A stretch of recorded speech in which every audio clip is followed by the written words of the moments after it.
Hi guys, good morning. And today is Tuesday.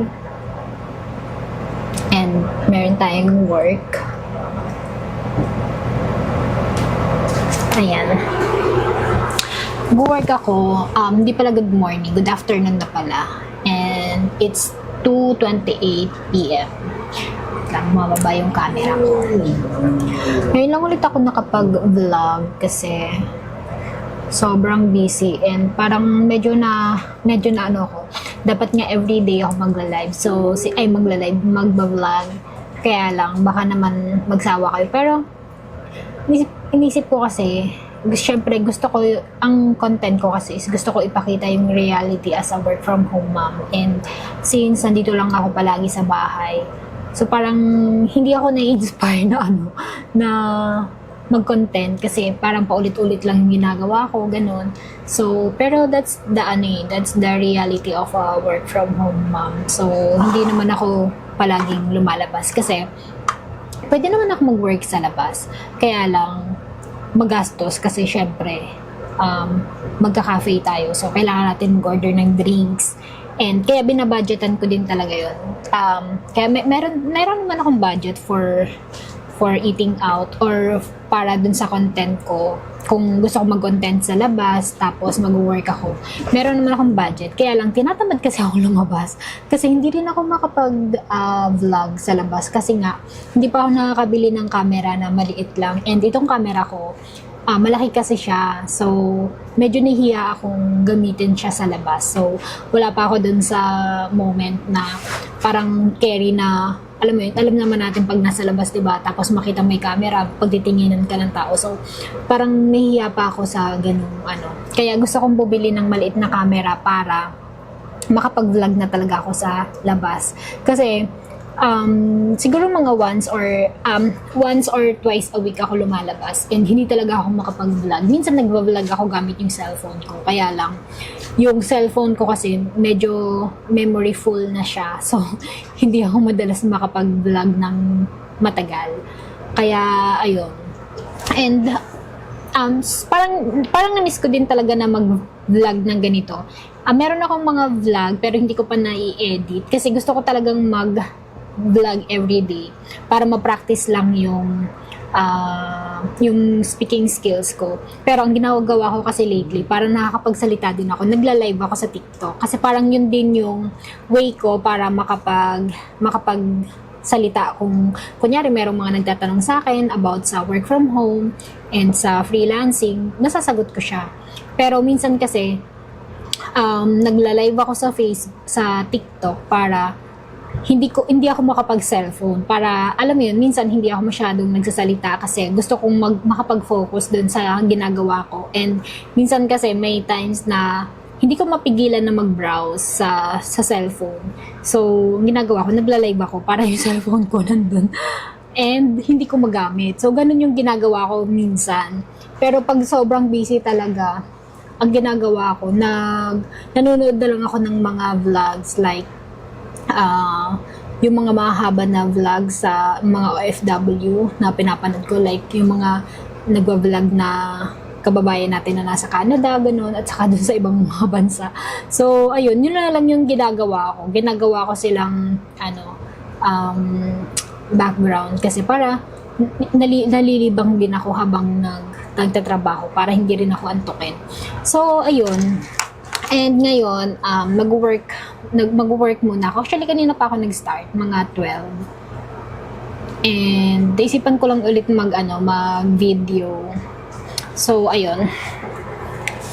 Mamaya, nag-breakfast pala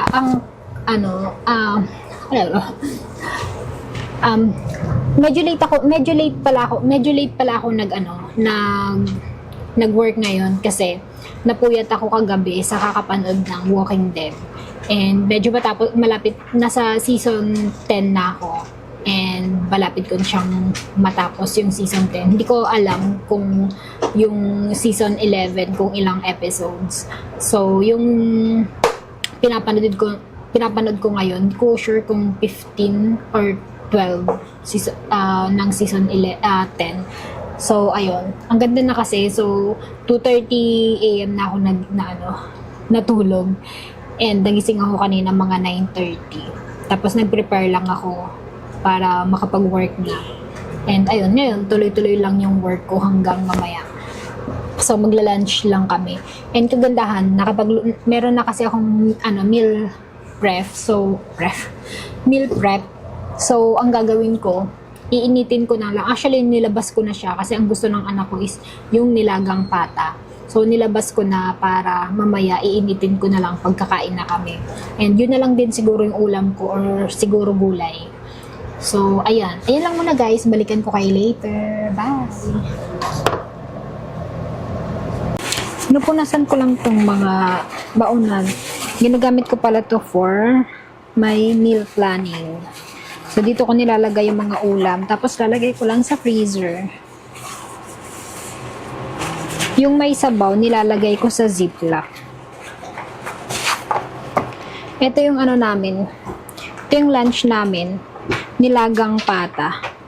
Yan, nilabas ko na to kanina. Yan, malambot na.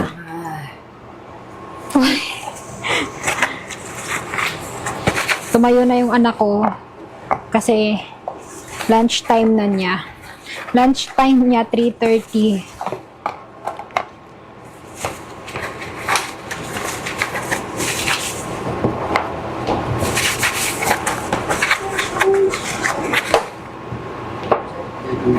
Hinugasan ko na to kanina bago ako mag-start magtrabaho para papatuyuin ko na lang siya.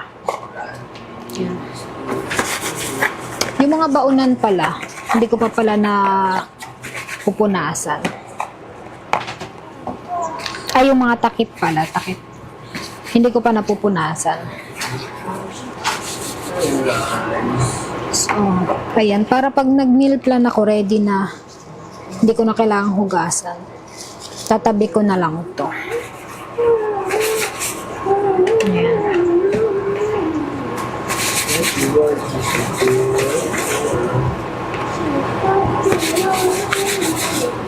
Tapos, mag-iinitin ko na yung pagkain namin para makakain na yung junakis ko. So, ayan. Dinagdagan ko pala yan ng gulay. Yung repolyo. Diba? Parang nilagang repolyo na lang. So, ito. Magluluto na ako ng dinner namin. Bale, chicken wings lang to. Tapos, i-air fryer ko lang siya. Wait lang. Dito ko muna, hindi kasya.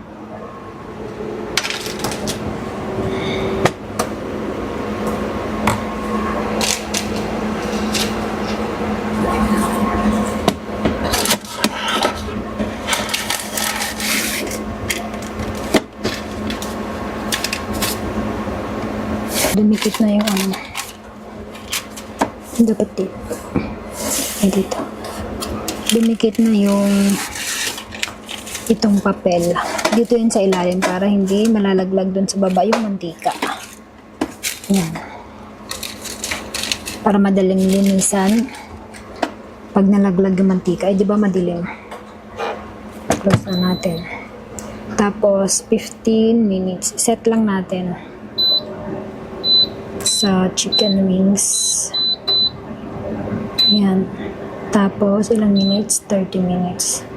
20 minutes lang muna. Tapos, babalik na rin ko mamaya. Ayan, balikan ko yun later. So, ayan yung anak ko. Doon siya nag-homeschool. Ayan. Dito naman ako nag-work. Ayan. Babalik muna ako sa work.